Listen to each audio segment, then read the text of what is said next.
Terjadi lagi kejadian yang tidak diharapkan oleh nakes, yang mana seorang tenaga kesehatan mengalami intimidasi saat bertugas sehingga sempat depresi hingga dinyatakan meninggal. Buat teman-teman yang belum mengetahui kronologisnya, mungkin saya akan menceritakan kronologisnya secara singkat. Jadi dokter Ica ini dia menerima rujukan pasien dari rumah sakit lain. Nah, pasien ini adalah pasien yang digigit ular.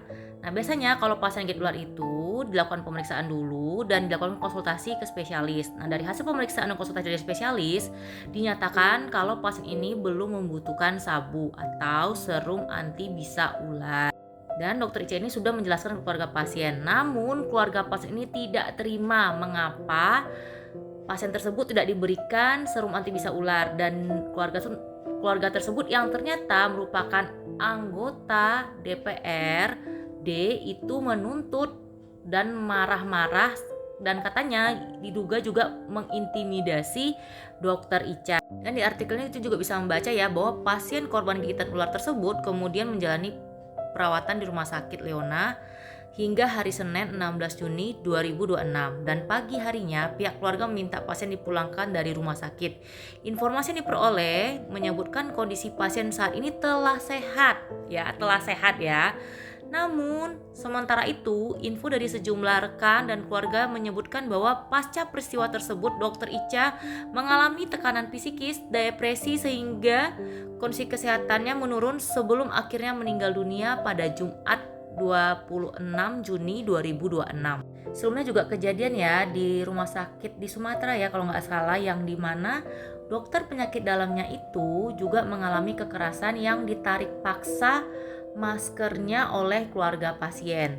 Atau kalimat "kamu tidak tahu saya siapa" atau "tidak kenal saya siapa", atau kalimat seperti misalnya "saya telepon ya direktur kamu biar kamu dipindahkan, biar kamu dihentikan", itu mungkin sudah akrab di telinga nakes yang bekerja di fasilitas kesehatan baik pemerintah maupun fasilitas kesehatan swasta.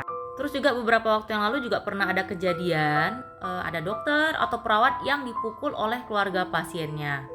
Sedikit pengalaman saya dulu, waktu itu saya pernah bekerja atau berpraktek di IGD rumah sakit. Saya juga mengalami intimidasi oleh oknum pejabat yang dia akui dia adalah oknum pejabat kejaksaan. Saat itu dia ada keluarga anak-anak yang datang dengan diare dengan dehidrasi sedang. Memang anak itu ada indikasi untuk dirawat dan sudah saya konsultasikan ke spesialis anak, ACC untuk dirawat, dan nanti dokter anaknya akan visitasi atau melihat pasien tersebut di bangsal rawat inap. Cuman di sini oknum pejabat tersebut dia memaksa untuk dokter anak itu visit atau melihat pasiennya dulu di IGD sebelum naik ke bangsal rawat inap. Padahal itu semua obatnya sudah dimasukkan, kita sudah konsultasi via telepon. Dan kalau misalnya dokter anaknya ataupun saya tidak mau menuruti keinginan oknum pejabat kejaksaan ini, dia mengancam akan mempenjarakan saya atau dokter spesialis anak tersebut. Jadi gini ya, kami ini tenaga kesehatan, baik dokter, perawat, bidan, ataupun tenaga kesehatan lainnya, itu pasti bekerja sesuai dengan SOP.